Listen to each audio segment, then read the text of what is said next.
What if your body already has the ability to heal itself, but it just needs the right signals to do it faster? What if instead of waiting weeks or months for injuries to recover, science could actually accelerate tissue repair, reduce inflammation, and rebuild damaged areas at a cellular level? And after everything we've explored on peptide culture, from fat loss stacks to longevity peptides, today we're diving into one of the most talked about and controversial areas in 2026, healing peptides. The real question is, can certain peptides actually help fix injuries faster? Because in today's world, recovery is everything. Whether it's athletes pushing their limits, individuals dealing with chronic pain, or even everyday people recovering from workouts or injuries, the demand for faster healing has never been higher. And peptides are now at the center of that conversation. So let's break down the most important healing peptides gaining attention right now.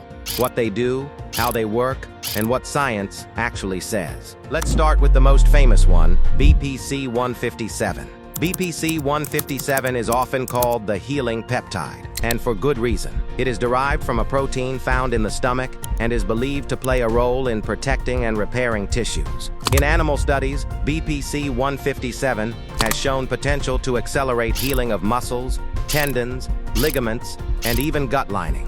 What makes it unique is its broad range of effects. It may promote angiogenesis, the formation of new blood vessels, which is critical for delivering nutrients and oxygen to injured tissues. It may also reduce inflammation and support cellular repair pathways. In practical terms, this means faster recovery from injuries, improved healing of soft tissues, and better resilience against damage. However, as of March 2026, large-scale human clinical trials are still limited. Most evidence comes from preclinical research and anecdotal reports. That's important to keep in mind. Now let's move to the second major player, TB500. TB500 is a synthetic version of thymosin beta-4, a naturally occurring peptide involved in cell migration and tissue repair. It is believed to help cells move to injured areas more efficiently, which can speed up the healing process. TB500 is often discussed for its potential benefits in muscle recovery, flexibility, and inflammation reduction. It may also support wound healing and tissue regeneration. Studies show that thymosin beta-4 can accelerate healing in muscle, tendon, and ligament injuries by stimulating cell migration, increasing blood supply, and reducing scar tissue formation. In animal models, it's been shown to improve blood flow to damaged limbs, enhance stem cell survival, and even support regeneration of injured cartilage and intervertebral disc cells. These effects all point toward better recovery from the types of injuries we see commonly in athletes and active individuals. Another interesting area is its role in anti-inflammatory signaling. When combined with BPC 157, it forms one of the most talked about recovery stacks in peptide communities, because one focuses on localized repair while the other supports systemic healing. Next, let's talk about a more clinically grounded peptide, tesamorelin. Tesamorelin, known as Egrifta, is primarily used for reducing visceral fat, but its role in healing comes indirectly through growth hormone stimulation. Growth hormone plays a key role in tissue repair, muscle regeneration, and recovery. By increasing natural growth hormone levels, tesamorelin may support healing processes, especially in metabolic or age-related conditions where recovery is slower. Now let's move to growth hormone, releasing peptides, specifically CJC1295 and ipamorelin. These peptides work together to stimulate the body's natural growth hormone production. CJC1295 provides a sustained signal. This study was published in the journal Clinical Endocrinology and Metabolism, and what they found is that when given CJC, their growth hormone did increase, but it increased in the same natural pulsatile fashion as it did in placebo, just with more, right? So it maintained that same pulsatile fashion, that same regularity. Again, so important because it allows for all the downstream things and the hormonal changes that come as a result of increases to take effect. While ipamorelin triggers controlled pulses of growth hormone release. Why does this matter for healing? Because growth hormone supports protein synthesis, tissue regeneration, and recovery. It helps repair muscles, strengthen connective tissues, and improve overall recovery capacity. This makes this combination popular for individuals recovering from intense training or minor injuries. Now let's talk about a lesser-known but emerging peptide, GKQ. GKQ is a copper-binding peptide that has been studied for its role in skin regeneration, wound healing, and anti-inflammatory effects. It may stimulate collagen production, improve tissue remodeling, and support healing at the cellular level. In dermatology, it's already used in some formulations for skin repair and anti-aging. But its broader potential in tissue healing is still being explored.